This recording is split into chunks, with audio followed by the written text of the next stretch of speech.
I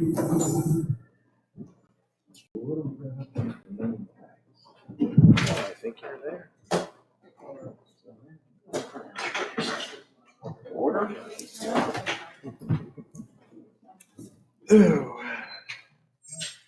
And still waiting on a member, but I think we're going to start. Okay, I'd like to call to order the meeting of, I guess it's October, Zoning Hearing Board. Everyone, please stand for the Pledge of Allegiance to the flag. I pledge allegiance to the flag of the United States of America and to the republic for which it stands, one nation, under God, indivisible, with liberty and justice for all. Gene, would you call roll, please? Sure will. John Marconi. Present. Tom Simpson. Here. James Holfelder. Here. Howard Mosley. Not here. Myself, Emmanuel Broomall, here. Okay. And I'd like to introduce our solicitor, Hugh Donahue, who will call, well, actually, I think we have a letter for the first case that wishes to continue to the November hearing. That is correct, sir. And he also may be on the Zoom also. Okay. Mr. Chairman, it's my understanding that the attorney Adam Lasky, representing the appeal of NBC Enterprises, has requested a continuance. He has provided proof of service, which he has given Barbara with the request. So, if the board is so inclined to grant a continuance, I would suggest that at the same time you announce the new date, and that way we don't have to re-advertise. Okay. It'll be the first week in November on a Monday. Okay. And he has also waived the 60-day requirement, right? In other words, that will start next in November, not now. That is correct. Okay. Just want to make sure that's on the record. Okay.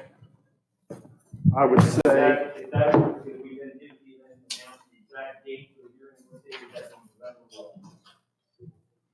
First Monday in November will be before the election. So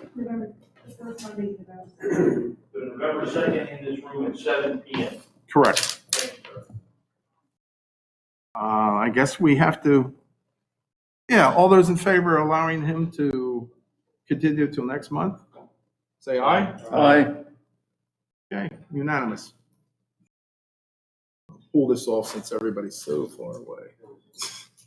And can we jump from, not call the next one, but jump to number 3, if you would? Davis or Davies?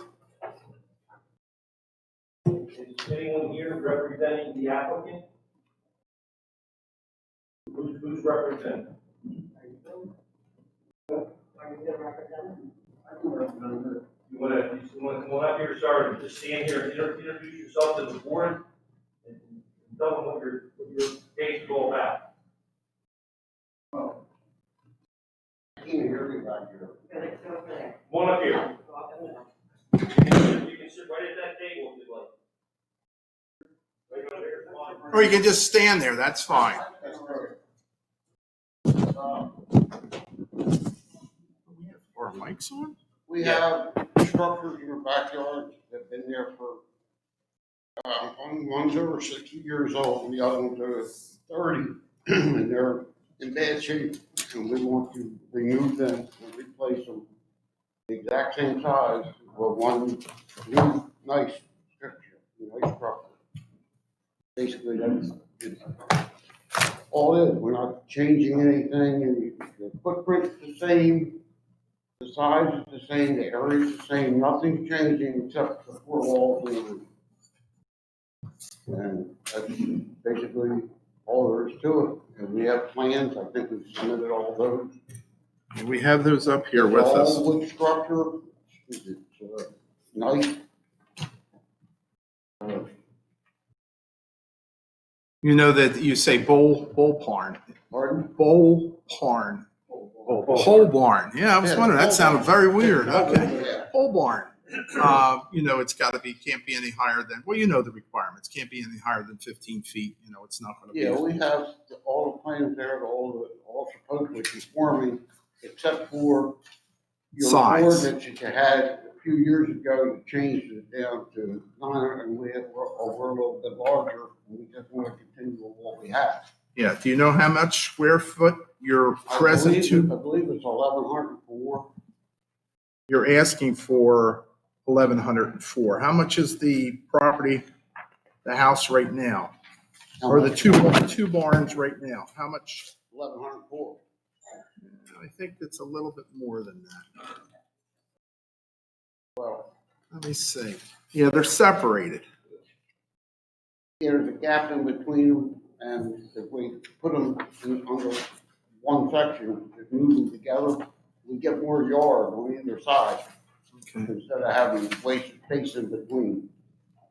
I actually figured out because you had you have one barn or outbuilding, 32 by 24, which is 768 square feet. And you have another building of 34 by 24, which is 816 square feet. So right now you have 1,584 square feet. Yeah, one's 12 by 24, the other one's, Right, 24 by 34. right. But I'm saying if you combine them together, you're asking for much smaller than that square footage. That's for 1,104. Correct. I'm just trying to put it in the record that you're Yeah, okay, reducing yeah, down. I understand where you're coming from. Okay, reducing down from what you have now down, and our requirement is 900 square feet, no more than 900 square feet. But you're only asking for I believe it's a 22.6% increase, which is not really a lot. We need to go in the back for this? Want to take a recess, or are you all right? I'm good. You good? Good. Could you state your name for the record, sir, and where you live? Lee Davis, 29 Avenue, Larkin Road. And you did also provide us with a copy of the deed, right? Yeah, that's right, everything. The lovely lady back there. My wife, Ron, John. Okay, great, thank you. Is there anyone in the audience or anyone online that is against or for this application? Seeing none, we'll wait a second. Is anyone calling in? I do have a question. Sure. Just one question. What do you use the barn for? Pardon? What do you use the barn for? It's just basically for storage. We have, all our yard equipment stuff back there. There's a car in there. There's a few other antiques and a few things, from a couple households that were combined and stuff like that.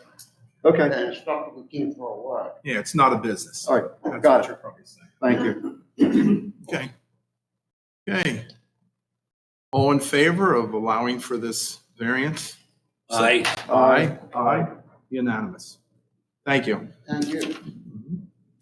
Now, you have to go up to the township. You're going to have to get approval by the inspections department, and they're going to give you the proper permits and everything. We're giving you a verbal,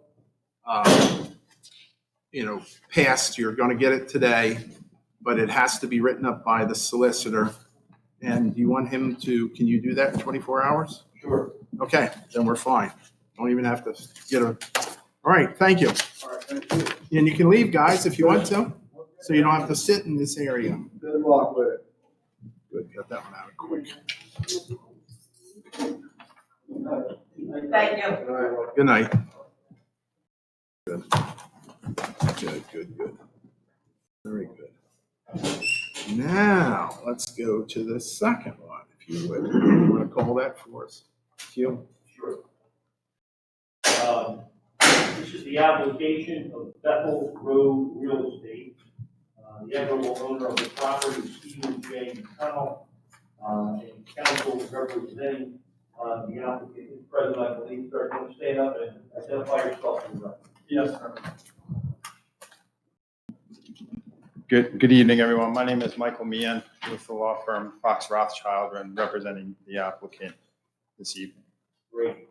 And I we received proof of service, for the record reflecting a proof of service from the new guard, sir, you also provided the barber with the board with the exhibit package. Yes, sir. Okay. I'm assuming that the board in fact has exhibits. Yes. That's great. And how many witnesses are you going to be presenting? Two, sir. And who are they with? Christopher Denston is here representing as an authorized representative of the applicant. He's here in person. Okay. And Eric Johnson is an agent from Daktronics who is here remotely, and he confirmed that he has logged on and is participating via. Okay, great. And you gentlemen behind you? He's just here for moral support. Okay. That's great. All right, so, unless, Mr. Chairman, unless you have, some other questions, I'll let the gentleman present. Please. Why don't you give us an overview first, and then you can present. Sure, absolutely. Yeah, go ahead and have a seat, and we appreciate you letting us commandeer your table here.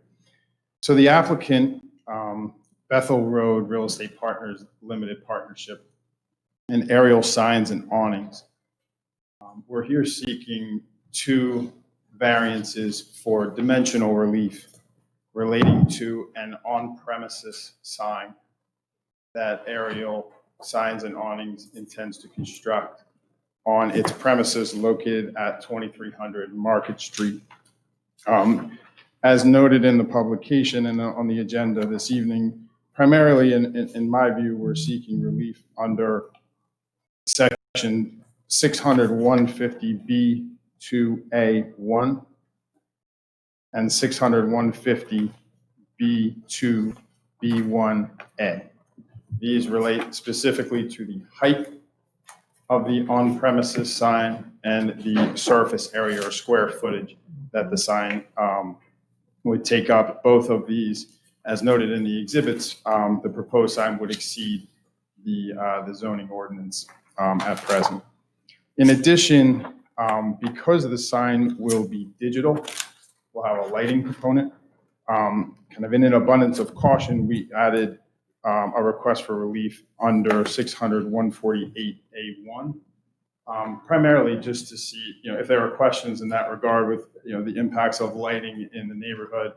We're happy to answer those questions, and Mr. Johnson, who's available remotely, can produce the results of his study and speak to that as well. I mentioned Mr. Denson here in person on behalf of the applicant. If it's okay with the board, unless there's specific questions at the outset, I'm happy to have him sworn in and we can start his testimony. I think that would be okay, but the chairman had indicated requested that there be a clarification. What exactly are you proceeding with? Are you proceeding with this as a billboard application, or is this a freestanding sign? Absolutely happy to clarify that. And so there was the initial, we understand the confusion because the initial was a application was a billboard. So there is going to be a PennDOT approval component to this. My partner and my office has had several communications with PennDOT. PennDOT will not even view the application without having, the township granted the variance relief first. So we would be seeking, obviously, your approval conditioned upon PennDOT approval as well. But in the revised, there should be a letter in each of the exhibit packets from my partner, Ronald Callion, dated August 27th, 2020, which the second bullet point there will clarify that the relief being sought is for an on-premises freestanding sign. And there's additional details which we can get to in the testimony as to why. But that we can confirm that it's the on-premises freestanding sign that we're seeking relief for this evening. Thank you. Yes. Good evening. My name is Chris Denston. I work for Aerial Signs and Awnings. Aerial Signs and Awnings is the proposed,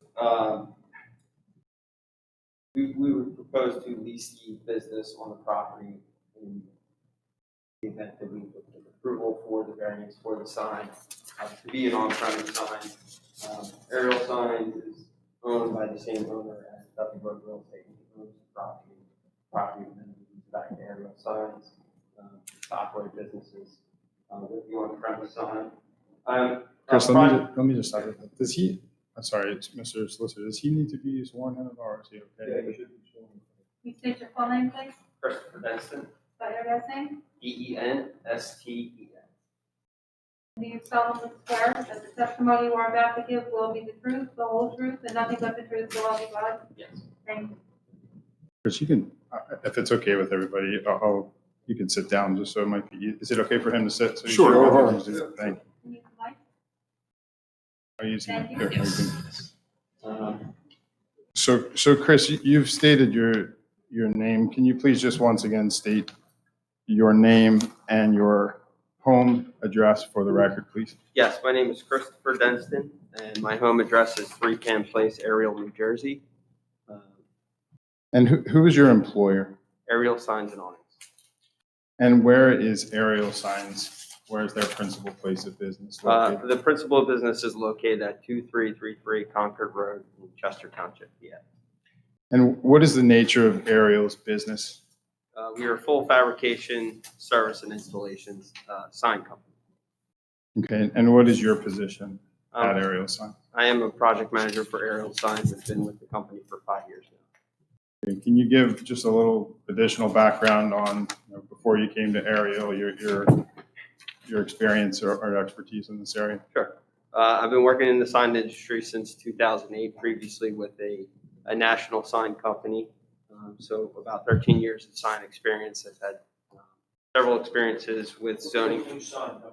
It's Icon Industries, which is recently merged with another company and changed names, but at the time it was Icon Industries. They're based out of Chicago. We had an office in Morristown, New Jersey. Been through several variance hearings for signs for various customers through the years. This just happens to be the first time that we've done it for our own business. Very good. And Chris, are you familiar with Bethel Road Real Estate Partners Limited Partnership? Yes. And what is Bethel Road's relationship with Aerial Signs? Bethel Road Real Estate and Ariel Signs and Awnings are owned by the same principal owners. Bethel Road Real Estate is an entity set up to purchase the property in question here. Right, so Bethel Road is entitled to the property, Yes. correct? And what is Aerial Signs' interest in the property? Ariel Signs would intend to lease the property from Bethel Road Real Estate with the caveat that we were granted the variance for the on-premise sign. Excellent. And Mr. Solicitor, just to note that a copy of the agreement of lease is included within the packet. And however procedurally you'd like us to do that, we would ultimately want that to be put into the record. Sure, I'm assuming we can all agree that any and all filings with the township from the beginning of your application till now will become part of the record? Yes. Okay, fine. And Chris, how does Aerial intend to use the premises? As a business office. Okay, and what is the term of the lease? The initial term of the lease would be 10 years with 2 consecutive automatic renewal periods of 5 years. And are you authorized to speak on behalf of the applicants here today? Yes. And I would just note that in each of the exhibit packets is a signed written authorization from Aerial Signs and Awnings and from Bethel Road Real Estate Partners authorizing Mr. Denson to speak here today. And Chris, who will be responsible for manufacturing and installing the proposed sign? We would, Ariel Signs and Awnings. And can you give just a high-level overview of Aerial's expertise and experience in this area? Yes, Ariel Signs and Awnings has over 30 years of experience in the sign industry. We have customers local and nationwide. We've done several large projects in the past. Most recently, we completed a couple projects for U-Haul in the city where we fabricated some large 7 by 80 foot signs, roof mounted signs. Another customer, we installed a 100 foot 3-sided fuel price sign. So So there's just some recent filings there. Great, thank you. Chris, could you turn to the photo marked Exhibit 1 in your packet? Yes. Can you describe this image? Yes, this is the image of the property, 2300 Market Street. You can see the building in the middle, which at the time of the purchase of the property was quite run down. In the past year or so, that's since been significantly updated and cleaned up and maintained property. We're good. And where is this picture from? This picture is from across the street on Market Street. Where did we get it? Oh, I took this picture. Are you familiar with the property that is depicted in the photo? Yes, When was the last time you were at the property? today.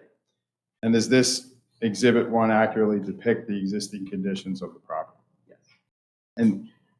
And the application exhibits would help to do this as well as reviewed by the board, but can you just orient everyone as to where this property is situate to I-95 and 452? Yes.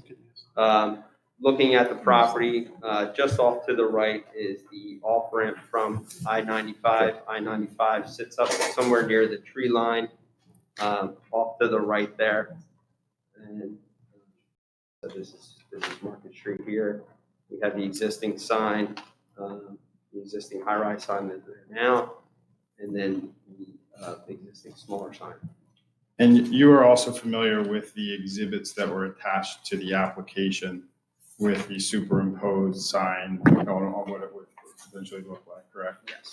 And in your view, do those photos accurately depict, obviously other than the superimposed sign, accurately depict the current condition of the premise? Yes. And can I have you turn also to Exhibit 2, just the next one? Yes.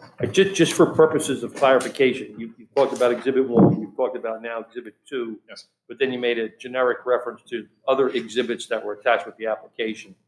And just for the record, how is that going to get identified? So the exhibits, I'm happy to clarify it with whatever is the easiest for you and the board, but the exhibits that we're introducing now are new. Okay. And the exhibits that have the superimposed sign were attached to the original application. I'd be happy to just pull those out separately.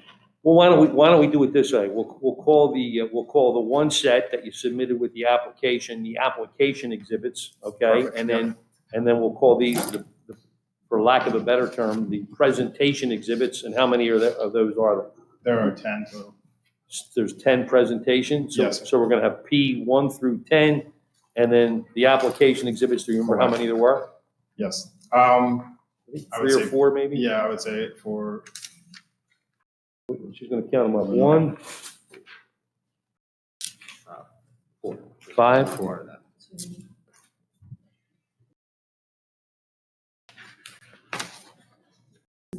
Yeah, 4. So in the application, there were 4 exhibits. Okay? very good, thank you. You got it. And so now the presentation Exhibit 2, Chris, that you have Yes. open, in front of you. Yes. Can you describe this photo? Yes, this is a photo of the existing high-rise sign on the property. And did you take this photo? Yes. When did you take it? This was taken about the end of August. Okay. And in your opinion, does Exhibit 2 accurately depict the current conditions at the property? Yes. So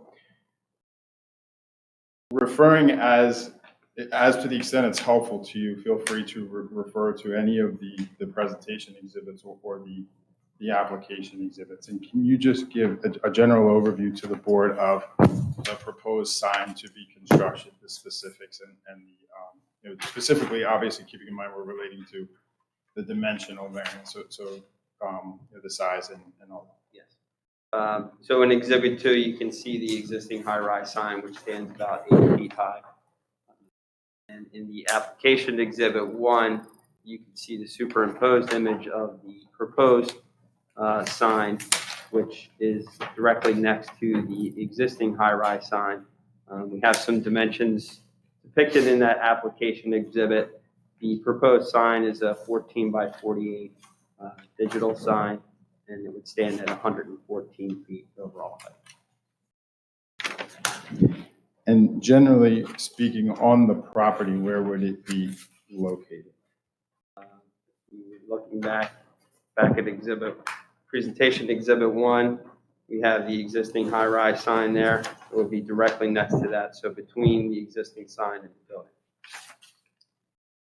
And assuming all appropriate relief, when would Aerial Signs want to install the sign? We would be targeting sometime in March, April. March, April of 2021, correct? And Mr. Denson, in your opinion, is it at all practical for the applicant to comply with the current township signage requirements? No. And why not? If we were to comply with the township ordinance as they're written, the sign virtually wouldn't be visible from 95 or even Market Street for that matter, because it's set back from Market Street and 95. It's kind of down to the valley. So coming down 95, you can't even see the property at all. Even the existing sign is not very visible from the highway, which is why we're trying to go a little bit higher. Great. And could you please turn to the presentation exhibit 3? Can you describe this photo? Yes, this is standing in the parking lot of 2300 Market Street, looking directly towards 95. In the background, you can see the overpass of 95 going over Market Street. And you see the cell phone tower, antenna tower there, with the Exxon sign and the high-rise McDonald's sign across the street. Great. And did you take this photo? Yes. And in your opinion, does this accurately depict the current conditions of the property? Yes. And when you speak to the screening and the difficulty of seeing it, this foliage and this is being down in the valley, this is a decent example of that. Is that fair to say? Yes. And likewise, you can go ahead and turn to exhibit 4 as well. And can you describe this? Yes, this is a Google map, Google Earth image of the property, 2300 Market Street. You can see 95 and Market Street depicted here, as well as the properties across the street from Market Street. What you see there with the ruler is a measurement giving the distance between our proposed sign and the next closest sign, which is 600 feet, which I believe the requirement was 500. Understood. You're going between billboards and freestanding signs. You just said, I've noticed on a lot of your, I'm sorry to interrupt, but you on a lot of the paperwork, it says billboard signs. And you just said the distance between the next billboard sign is 600 feet. So are we talking billboards here? Are we talking freestanding? The sign that is across the street is in fact a billboard. The sign. And how far are you supposed to be in a freestanding sign from a billboard? I understood it to be a minimum of 500 feet from. If you're sign putting to a sign. billboard up. But you're saying you're doing a freestanding sign. I don't know the requirement for that. I apologize. I think he's explaining where the depiction came from, where the ruler, and we're going to have future exhibits where we relate back to this to show the proximity. Okay, I'm sorry, maybe I jumped. No, it's okay. I'd be happy to come back to this exact point and tell you why it's there at a future point. But again, because some of the application exhibits were attached to the prior application that refer to a billboard, then a subsequent communication was sent August 27th. There's certainly possibility that within the plans or within the sketches, it refers to, a billboard where, because something wasn't updated. This packet we just got tonight, it says billboard right on the top. That's why I'm trying to understand. And that was prepared for the initial application. It should have been updated. All right, that's, all right. Sorry. So why don't we turn to, the hardship component, Chris, and if you could speak to, what difficulties or hardships that Ariel and Bethel will face having its sign comply with the existing ordinance? As I had mentioned, we were comply with the current ordinances. The sign would not be visible from 95 nor Market Street for that matter. Again, it's set back from the road, and if you're coming down Market Street. Sure. For the record, do we want to establish what the existing ordinance requires in terms of height, overall height? We certainly can. The existing maximum permitted height is 15 feet, and the existing maximum permitted size is 45 square feet. And you're looking for a sign 114 feet in height, is that correct? Yes, sir. And how many square It's feet? approximately 600 square feet in area.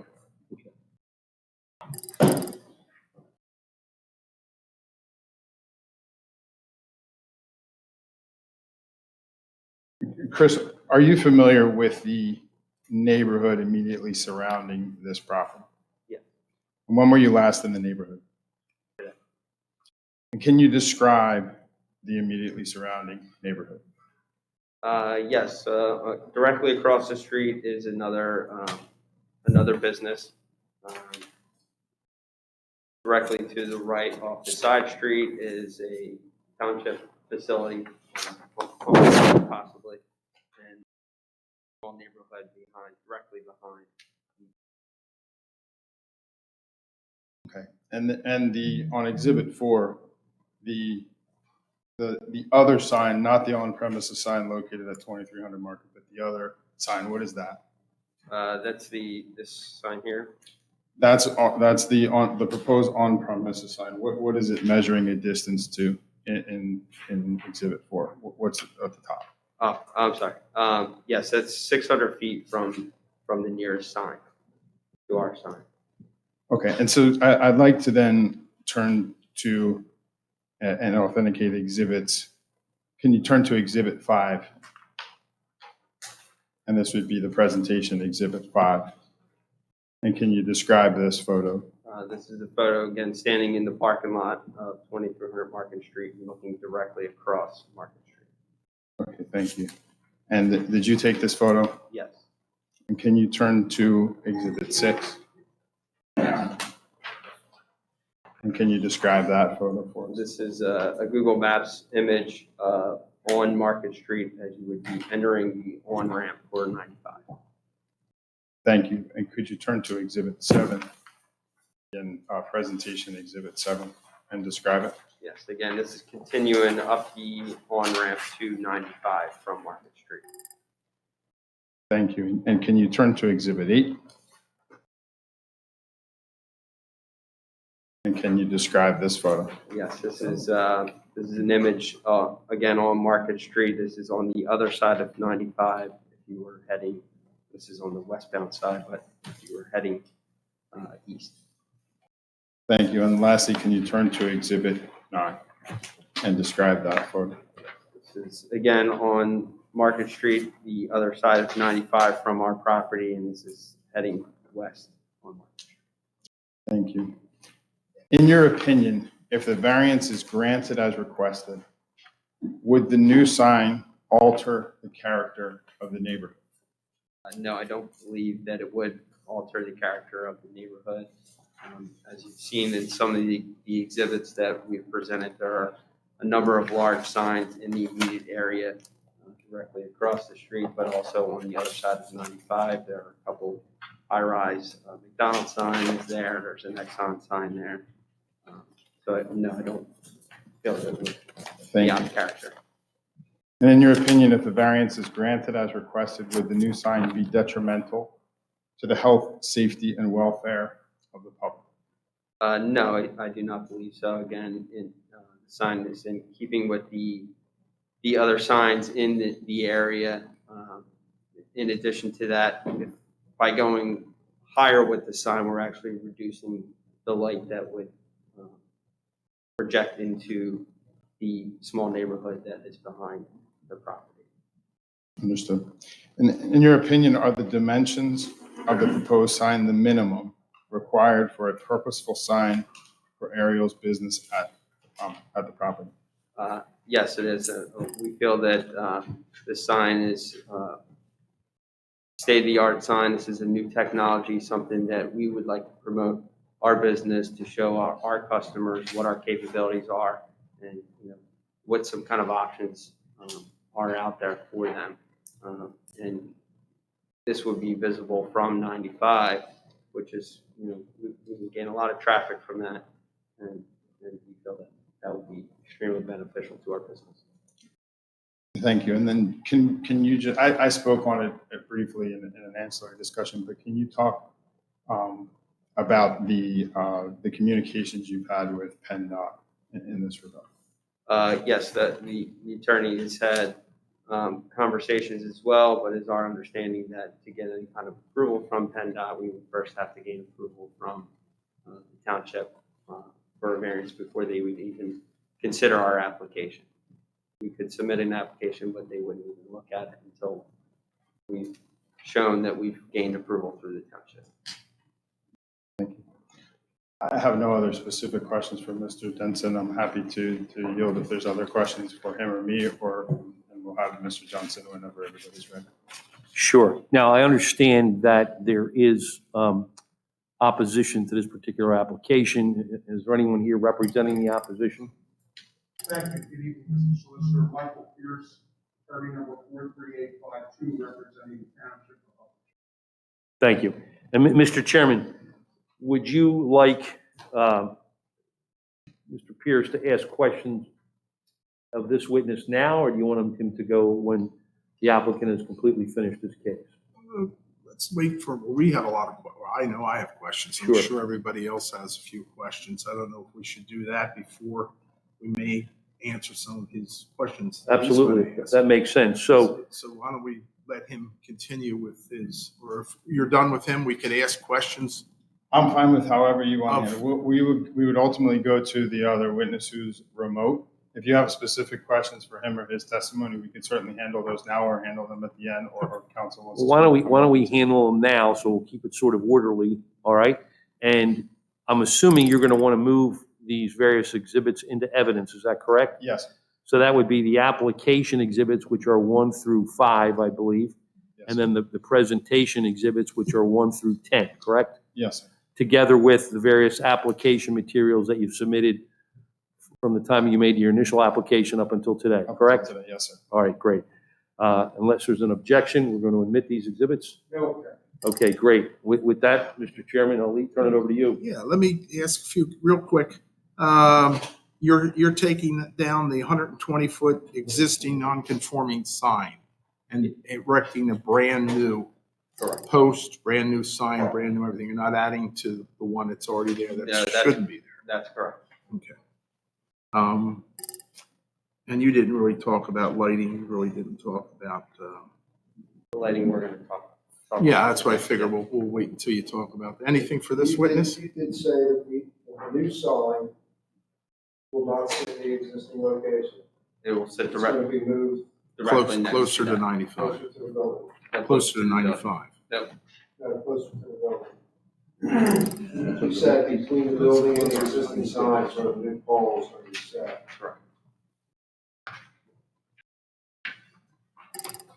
And If you look back at the exhibit, presentation exhibit 1, you can see the image of the property from Market Street. So if you're looking at that, between the building and the existing sign is where the new pole would go.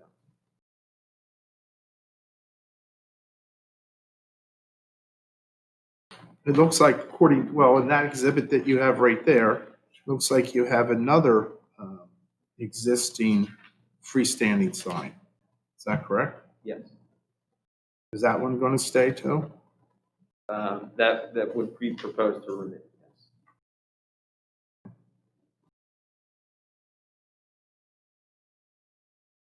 So you'll have 2 non-conforming freestanding signs. Okay. If I could just interject, sir, we have 1 I think a decision will be made on that second sign pending, this is kind of step one, and we have some other steps to go on in that, but certainly we would make sure that complies with all. Sure, that's a pre-existing condition there. Yeah, question. On the roof, the box, is that another sign up there too? It was a sign at one time, and it's no longer. So that's not gonna be used then? Actually, You see it in exhibit two. Is that right? there is an, yes, I'm sorry, that is there is a sign facing. Three Yes, signs. there's a sign box there. Three signs. And this is C1, correct? Yeah, I'm right. C1. It's not industrial, it's not It can be seen in Yes, exhibit two. C1. Yes. Sure, go. Question, obviously, the whole intent of this sign is to exhibit your advertising to I-95 traffic, north and south. Was this sign, your new sign, it looks like it's facing north and south. It's perpendicular to the highway. Is that right? It's That's- facing north and south. That's correct. And let me just go ahead and pick your brain a little bit. The sign is higher than the existing billboards because probably, I'm assuming this, probably the existing billboards would interfere with the visual sign. Maybe they'd be in back of an existing billboard, or they wouldn't be as easily seen from I-95. The reason that it's going higher is because if you travel 95 in that area, you can't actually see the existing high rise that's there. So we wanted to get just above that, so that Yes. would be. Okay. What makes it not visible? The road? I think it's the overgrowth. I don't know if at the time that this sign was built 40, 50 years ago, if the tree line wasn't as overgrown as it is now. But I do know that when you travel down there, you cannot see that sign until you're just about coming off the exit for And Market that Street. road is not on the property, is a question. No, it's not. What about the weight? So the existing sign, it looks like it's on 3 piers. Yes. It's probably got flanges at the base of the sign there. Probably concrete piling on it or something. How do you propose to erect a new sign? As far as Anchoring of the new sign. Well, How's it going to be anchored in? the way- Yeah, as far as the anchoring, yeah. Yeah, so the way these signs are constructed is typically you have a massive concrete footing that's engineered to support this type of sign, and then the steel pole is actually direct buried into the concrete when it's poured. The size of the footing, I think, is somewhere around 10 by 10. Has that all been engineered and has that come through? That will have to come through. Yeah, that would have to go Yeah. through. That would, through our engineering would have to be. Yeah. So that would have to be, we would have to submit certified engineering plan. And the big, I'm an engineer, the biggest thing there is probably the wind component. You put this big sail up that high, and I mean, if you have, I don't know, 3 tons of sign, that's nothing compared to a 50-mile-an-hour wind hitting that big sail that would put 10 times the ton of weight on the base than just the weight of the sign. So Yeah, I don't know, I'm not an engineer, so I don't know what the calculations are, but typically they'll engineer for a wind load of 115 miles per hour per the code. Typically what they've always taught us is that the size of the footing should be able to sustain the sign. If you were to just take that sign and just plop it on the ground, you wouldn't even have to bury it. So the footing is sufficient enough to support the sign so that a wind load would not even take the sign up, just sitting on the ground there. Sure. This picture's kind of deceiving, exhibit one. If you kind of look at exhibit one from Market Street, it looks like that sign towers over top of the trees. It does appear that way, but in fact, it does not. And at one time, I imagined that it may have. In fact, that sign had a rotating component to it, and there's a couple of these signs in the immediate area. Very similar structure, I think, if you're coming off of 95 to Chichester Avenue, there's another one of this exact sign still existing there. But if I may interject, both Mr. Marconi and Mr. Holfelder have asked some interesting questions, and there's been discussions about the size of these signs, height. But nowhere have we established the height of the other billboards, the McDonald's sign, et cetera. So you want to elaborate on that so there's some context to what we're talking about? Sure, so this existing sign is 80 feet to the top of the sign, and we're proposing to go 114. So the bottom of the sign is going about 20 feet above where this existing sign is, and we get the 114 because the sign is 14 feet high. Okay. When you're looking at exhibit 3, you can see the McDonald's sign and the Exxon sign clearly above 95, and if you're familiar with the area, you can see those signs from 95. They have an advantage is that My question simply is what's the height of those signs? I don't know the height of the McDonald's and Exxon signs.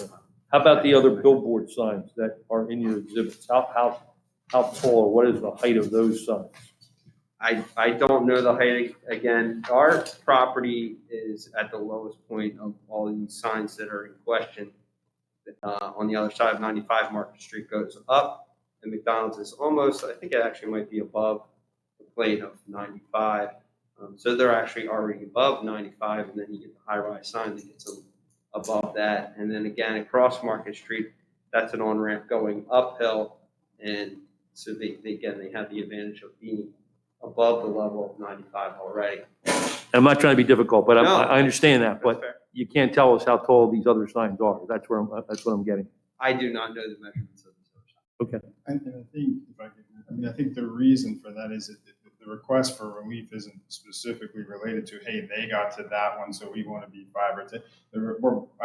And my understanding of the application exhibits is that we know what we get from the sign that's there now. And, the proposal is to just bring that up higher to where they think at that location it'll be, have the desired visibility.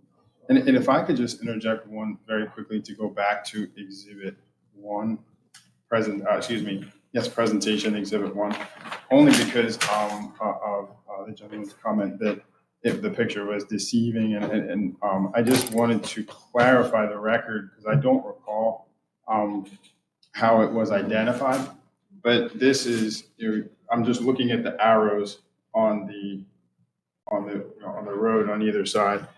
It appears that this is a Google Images map, like a screenshot, as opposed to a photo that the applicant took. Is that correct? That's correct.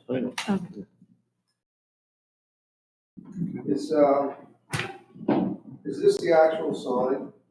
Is that the sign? Yes. Okay. It's a lit sign? Correct. It's LED? Yes. Do we have any kind of, Yeah, it's not allowed in the C1. for lighting? Yeah, you can't have that kind of, you can't have, there's restrictions on lighting in a C1. And we don't really have LED or light emitting device, I would say. Have you guys taken that into consideration and tried to, maybe kind of go old school and kind of do the uplighting? Well, I think that's probably, I guess the uplighting on the sign that high,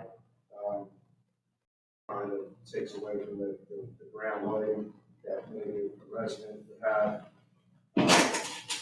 If there's a house right there, an LED light's gonna be pretty bright. you're always gonna have that blue light. I think that a changes. lot of these questions will be answered when we present. They're gonna change the sign too. It's not just gonna be one consistent, we'll talk about it. But the intention with the LED sign is that, this is the That's your modern business. technology. Yeah, and that's your we're business. trying to, promote our business for the new age. I just have one more question, it might not be relevant, but this is gonna be an office? This isn't gonna be a facility you're gonna actually be storing and manufacturing signs? No. This is just your office? Correct. We have a manufacturing facility, which is our home office in Chester Township.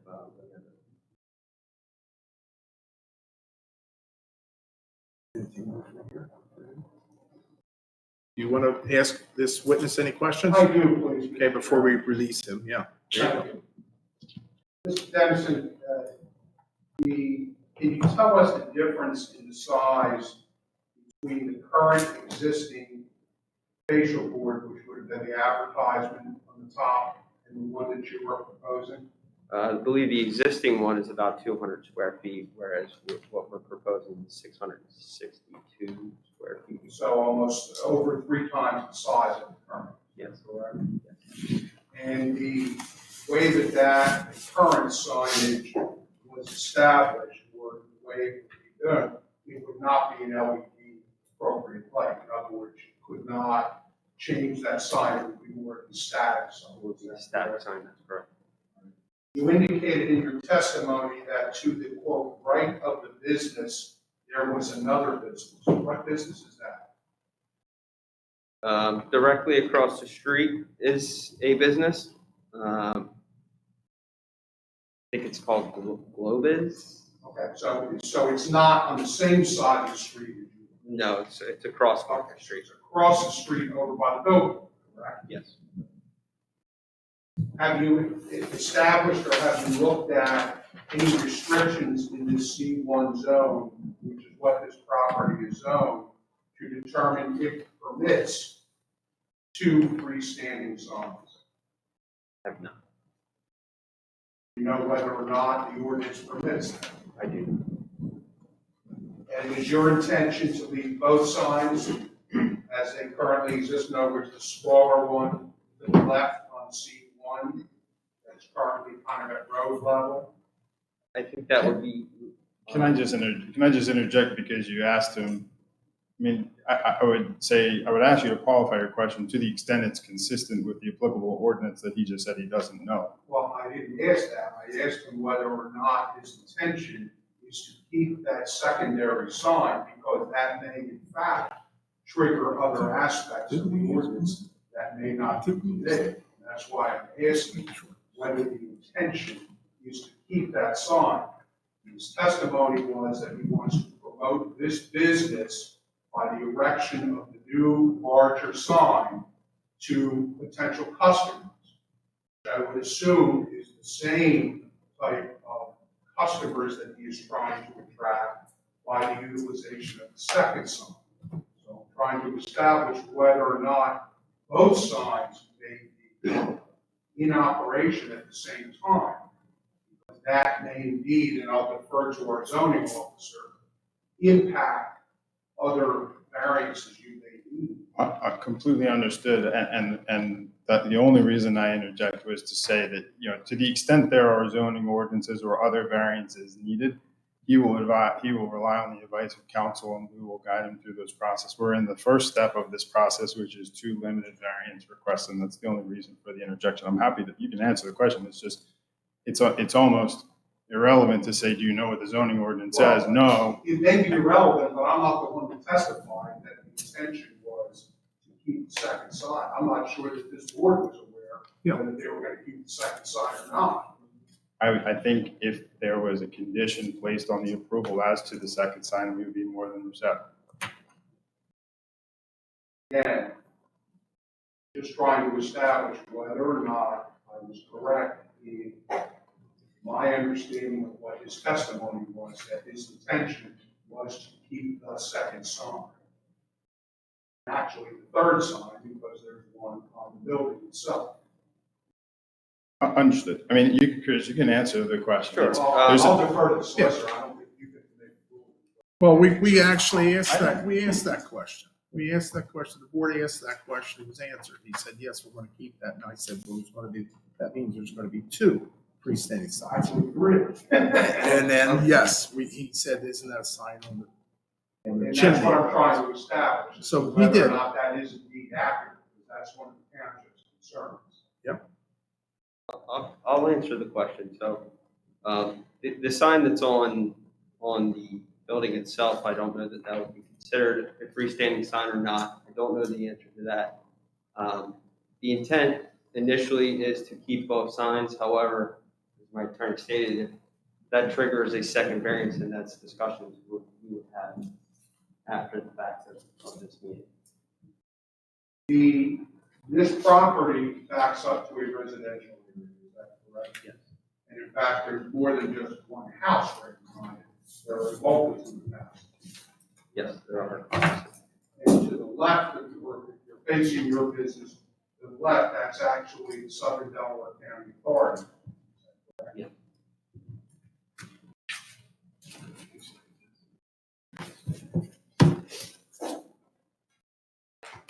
Is it your intention with this LED sign to change the messages on that sign if it is approved? We would look to change the sign itself. For example, if we wanted to promote a different type of sign that we manufactured and we want to show the capabilities, again, capabilities of our company, yes, the intent would be to change. And how often would this change occur? The changes can be changed at any time, but typically a standard would be no more than 8 seconds between images, only because it's too hard for people to read if you change it faster. So we would not want to change it any more than 8 seconds. So this is more of a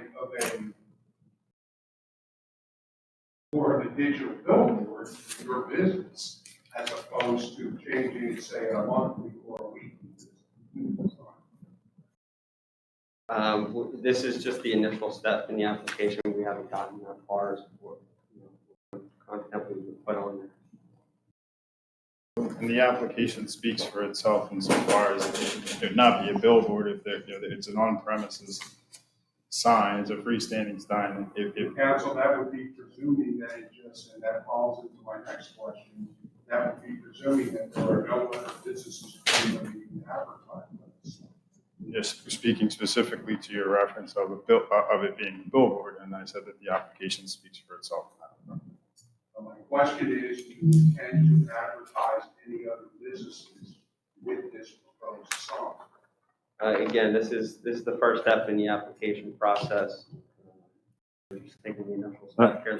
I just want to I'm not casting any dispersions or suggesting anything other than the reality. When you say this is a first step, this is your first and maybe only step. Okay, so this is not like a gradual process necessarily. It's not incremental, I should say. All right. Go ahead, continue. Again, I want to ask on the record, your intention to advertise any other businesses utilization of this sign? I couldn't answer that. Okay, but your application indicates that it is strictly for your business, correct? Yeah. The reason I'm asking that is because if you start advertising other businesses, it then falls into a different category, which is a potential billboard, which has different standards and different issues related to that. So the township's concern, as you have presented it, and your council has actually changed the application, or at least clarified the application, is that it is a freestanding sign which is permitted in the commercial district, provided it advertises that business, not other businesses. That's what I'm trying to make sure that the board understands and that everybody is on the same page. Council, I have a question if I could. Sure. So, you have other signs and other properties. Not of this nature. So your place of business is in Jersey, you said? No, Chester Township. Chester Township. Is there a sign that is similar to this? Not that it's ours, no. No. So you don't, so aerial signs and awnings doesn't operate another sign. My question, I'm kind of leading to the fact that if there was another sign, does it advertise aerial only, or does it advertise numerous businesses? This is the only sign of this. So this is that. Are there, Tom, will there be any we other wanna go back businesses and, operating at this particular location at 2033 Market Street? There is currently a business that operates out of this location. We were granted the variance we would enter into the lease with Bethel Road for aerial signs and then sublet it, a portion of that as well. Has that been presented to the zoning officer for review? Not yet, because we're not granted the variance, and that would change. And is that other business the one that currently has the smaller sign that's currently on the property? Yes. So that it would be, if Ariel is granted this variance, it would be two businesses operating out of the same location. Correct.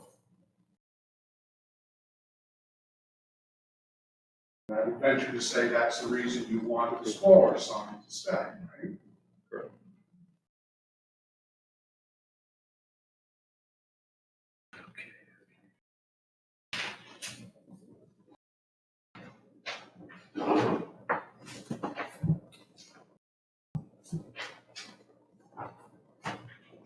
I may just have one moment.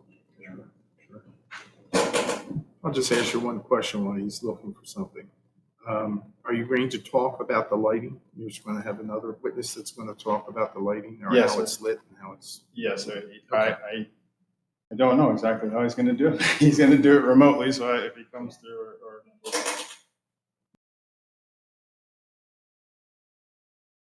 Eric, are you able to hear us, and can you just see how you're coming through? I can hear you. Can you guys hear me okay? Yes.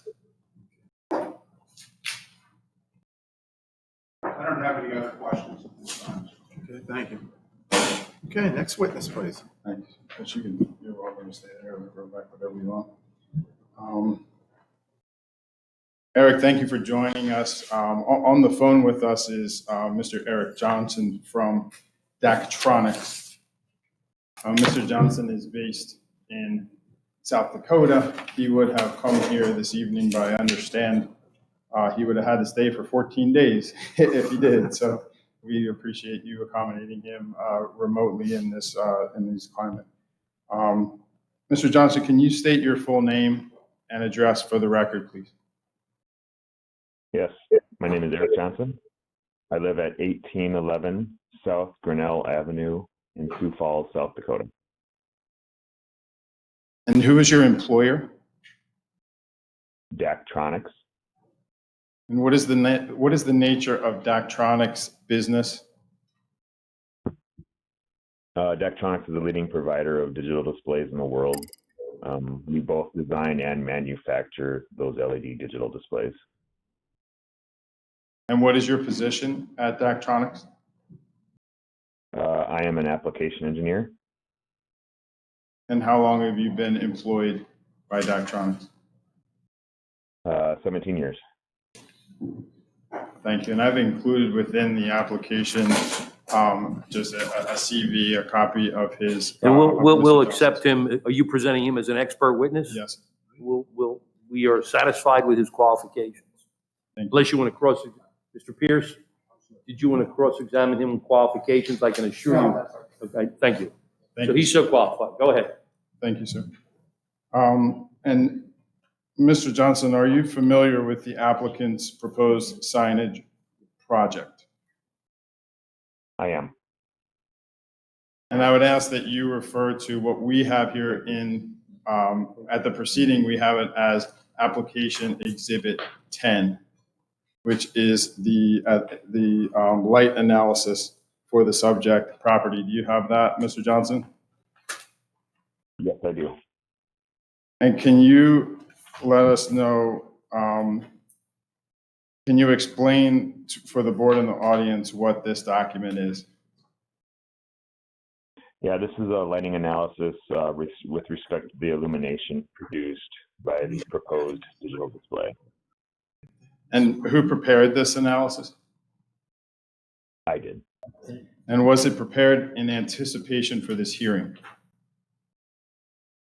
Yes, but I have many clients that request this type of analysis in connection with the installation of digital signs in order, to confirm to minimal impact that the Daktronics digital message displays would produce. Thank you.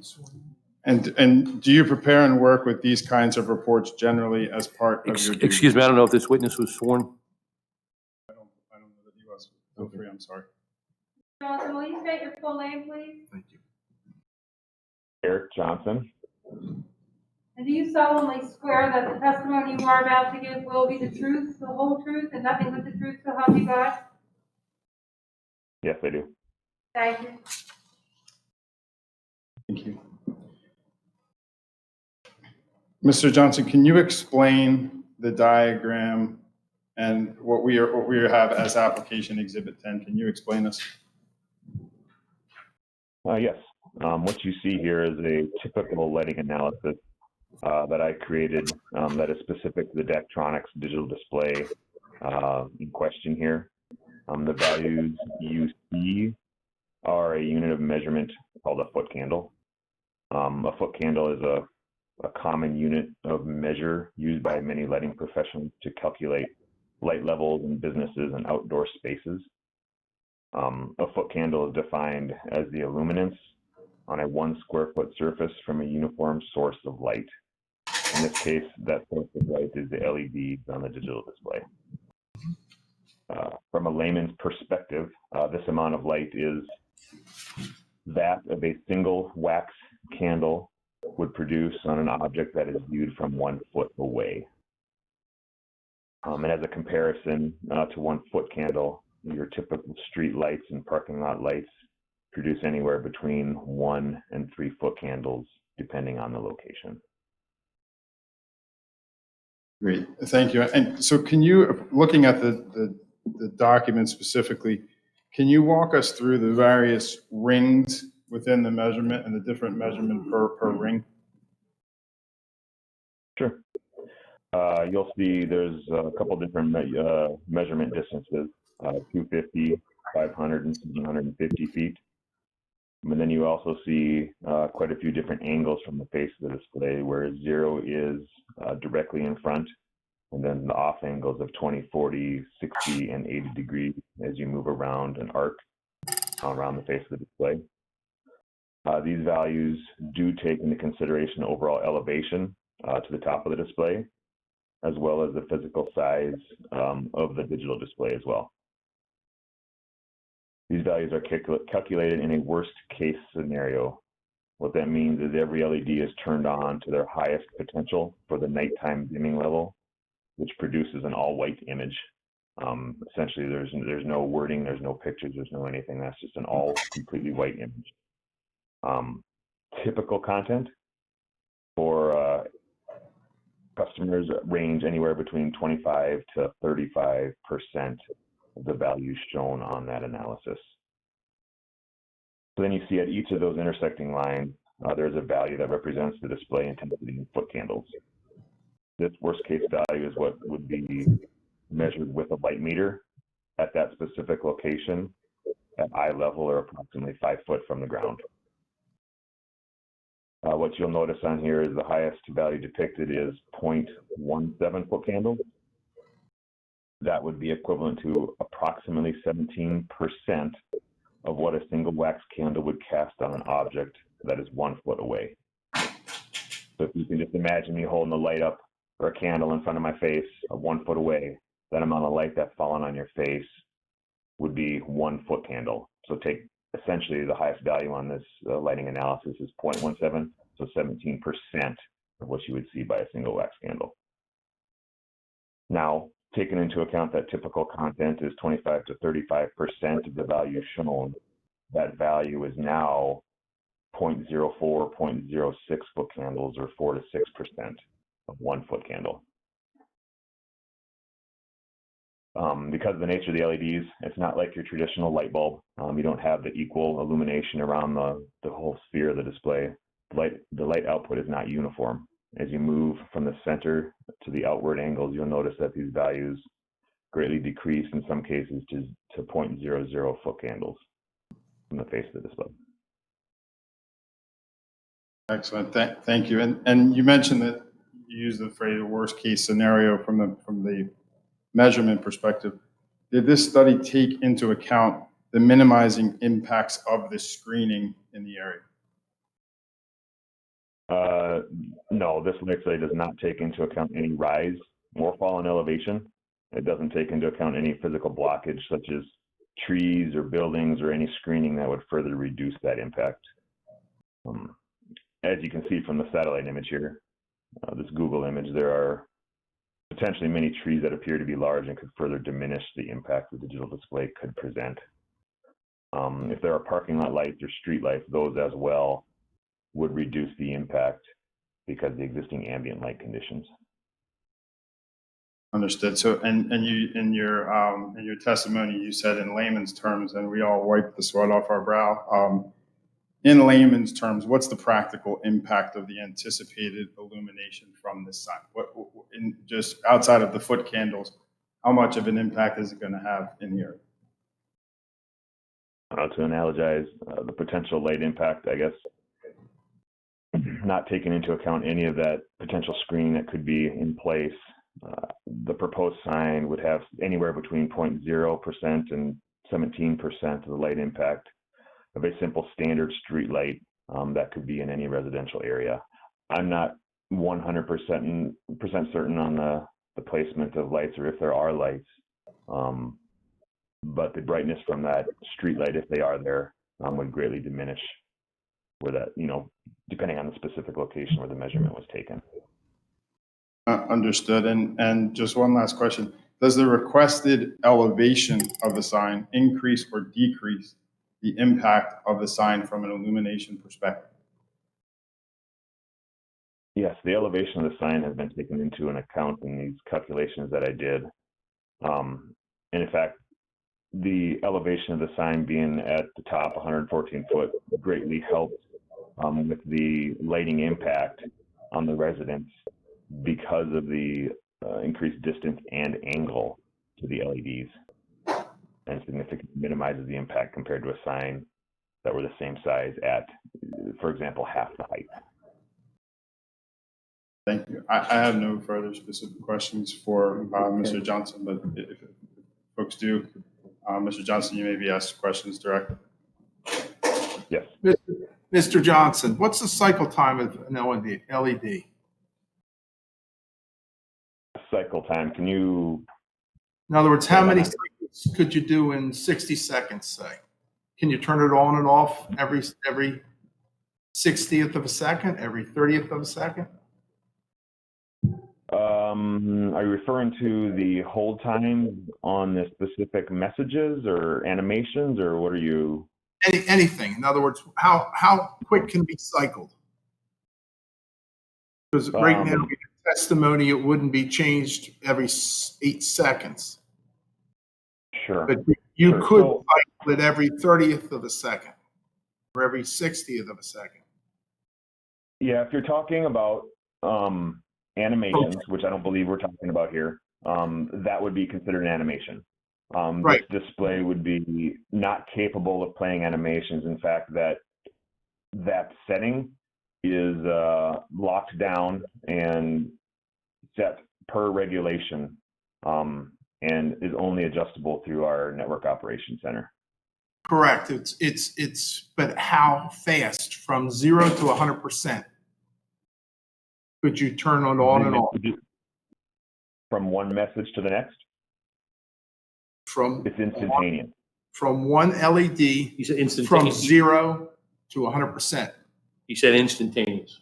Instantaneous? Oh, you're talking about brightness. The display is coming equipped with a multi-directional light sensor. That light sensor has 256 levels of dimming. You don't notice the difference between level 256 and 255 is such a small change, but if it were to jump from 255 to 50%, you certainly would. But that is a gradual change. You don't notice that change with the human eye. Okay. Not really answering my question, but, I'm just trying to figure out what the cycle time of an LED is. If they say they're going to only change it, or you say that you're only going to change it every 8 seconds. So in other words, if the total board were at a set level, some of them at 30%, some at 10%, some at 100%, that would maintain that level for at least 8 seconds. That's what they're saying here. In other words, I don't want to, we have a small little billboard on the Conchester that my wife has already almost had an accident trying to look what it says because it blinks and swirls and turns. And I don't want that happening with something like this. I want it to be, you have a set amount of voltage to each LED. That doesn't change for 8 seconds. And after 8 seconds, it can change to something else.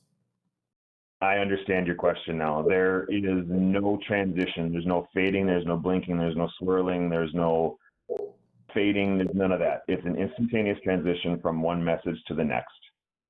Instantaneous. Okay. Thank you. You guys have anything to ask this witness? We'll talk about it. Well, not yet. So it kind of seems like there's two things being proposed here. One is a billboard, in which we said this initial language, the application. I mean, I kind of see it's all over. It says billboard, digital billboard sign. Again, in connection with the original application, and then that was supplemented by a communication. It's in your packet. I'm happy to hand it to you if you'd like. Yeah. And then kind of what we're talking about now, kind of in question here, is a sign, an illuminated sign. We're not going to call it a billboard. We're not considering this a billboard. No, sir, because I'll read the exact clarification and SOP amendment. It reads amendment to zoning variance hearing application at 2300 Market Street. And the second bullet point says applicant now proposes an on-premises freestanding sign instead of a billboard. The proposed on-premises freestanding sign will advertise the business of aerial signs and awnings, which will have an office located, and then it references the lease and so on. So I recognize just by nature of the timing, but that's fine. That's the clarification. Okay. And then you do say, which was a question earlier, you do say that this sign will advertise the business of aerial signs and awnings. That's it. Yeah, in a C1, he's not allowed to have a billboard. That's right. But it doesn't say anything about any other businesses being. You guys aren't proposing any other businesses being advertised on this sign. Other than aerial. It's on premises freestanding sign. But what I'm saying is this isn't going to be aerial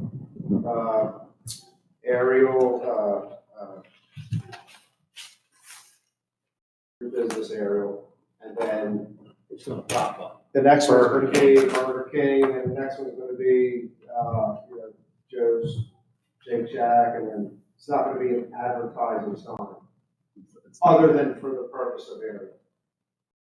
Well, it's not. It's an on-premises sign, so as I say, it wouldn't be permitted. That condition mean, this isn't a use, we're not seeking use approval or use variance, but that condition almost wouldn't need to be imposed by virtue of the on-premises requirement. Right, well- That's the distinction. I mean, because if they solicited, business, other businesses to be advertised on their sign, then it becomes an advertising. You can call it a freestanding sign or whatever you call it, whatever you want, but you're advertising numerous businesses, and, you know, you're flashing this thing, and then all of a sudden, you know, they're advertising for their businesses, you know, dice rolling across the bottom, now it becomes a building. And I believe that the testimony, and I don't want to mischaracterize the testimony, but I understood and believe the testimony to be that the sign was not capable of, that there was that it stopped short of saying that. And I. Well, I think the testimony stands for itself. And he said there'd be no animation, but Right. what the gentleman's asking is there going to be other businesses advertised? And the testimony earlier was what it was, and your client said at this point they weren't really sure. Okay. Do you have any questions for the person on the Just a phone? couple, if I may, Mr. Okay, Chairman. sure. Mr. Johnson, have you done an on-site inspection of the amount of additional street lighting that is contained in and about the property at 2300 Market Street? I have not personally been on site. Do you know whether there are actually street lights in and about the area of the business located at 2300 Market Street? And what I mean in and about the area, on any of the particular side streets or the residential area? I would have to defer that question to maybe Chris or Michael. I'm not sure. Do you know whether or not there were any street lights on Market Street itself that would be within 100 feet of the business located at 2300 Market Street? I do not. What steps have you taken to determine the impact of any of the lighting based on what you know for the neighborhood surrounding that particular business? The lighting analysis I did was, it didn't take into regard any of the existing lighting conditions.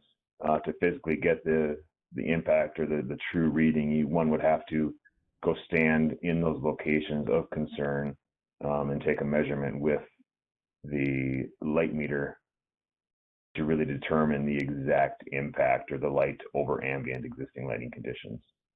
And you have not done that, is that correct? I have not, that's correct. Thank you. I don't have any other questions.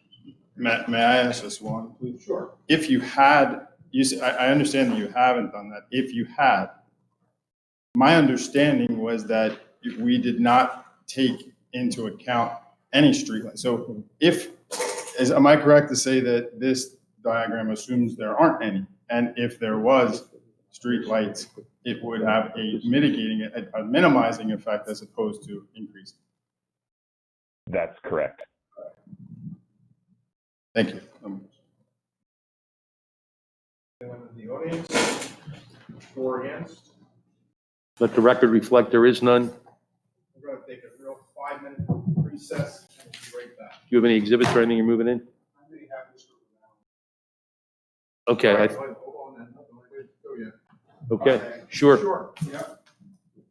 For now, Now, will you state your full name, please? Charles Romero. And we raise your right hand. Do you solemnly swear that the testimony you are about to give will be the truth, the whole truth, and nothing but the truth of your life? I do. Thank you. Mr. O'Malley, I know the board is familiar with your position, but would you please, for the board, for the record, indicate what your position is with Upper Chichester Township? I am the zoning officer. And as part of your duties as a zoning officer, well, first of all, how long have you been the zoning officer for Upper Chichester Township? Over 25 years. And I'm assuming that you are familiar with the zoning code and the various codes of the township of Upper Chichester. Yes. And as you sit here today, you heard some testimony related to this particular business, 2300 Market Street. Before you proceed any further, do you have any question as to this gentleman's qualifications? No, sir. I wouldn't think so. Great, go ahead. Sorry. Sure.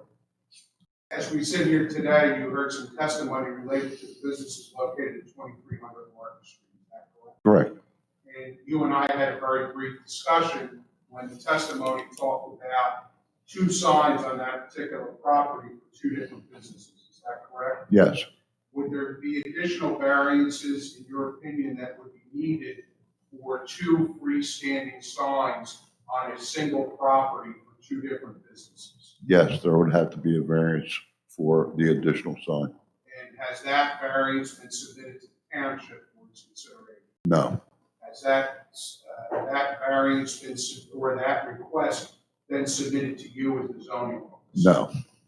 Thank you. No other questions. Any questions, sir? All right. Now we'll take a 5 minute.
You start, Dr. Harris? said, Still about the height, oh, yeah, yeah, right behind the fire station, now I live in that Congress, yeah. because we did the car wash hearing last week. Yeah, how was that?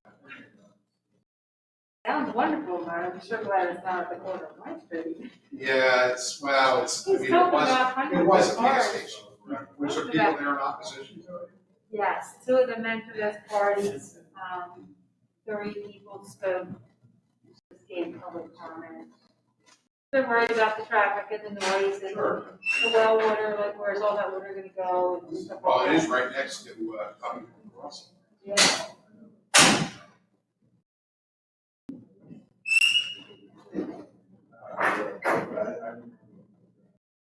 Can't imagine it would add more traffic to that corner, but it certainly Yeah, is but it's, gonna, yeah, it's not gonna help it's it. gonna change a lot of the maneuvering, because going in and out, and that's where your accidents happen, you know. Yeah. The more changes you make to direction.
Okay, we're back.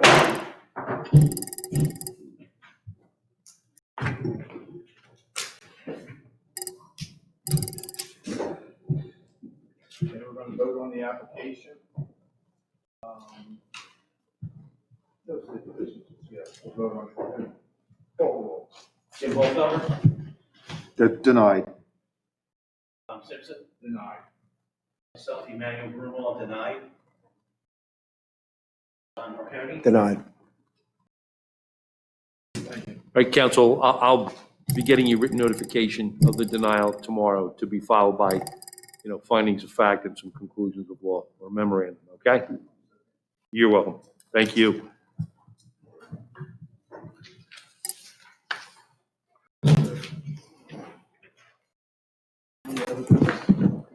Zoning. Get the gavel in. Meeting adjourned. All right, gentlemen, thank you. Thank you. All right, Barb? Yes, Meeting adjourned. thank you. You can see it for a second? Sure, if you need me to.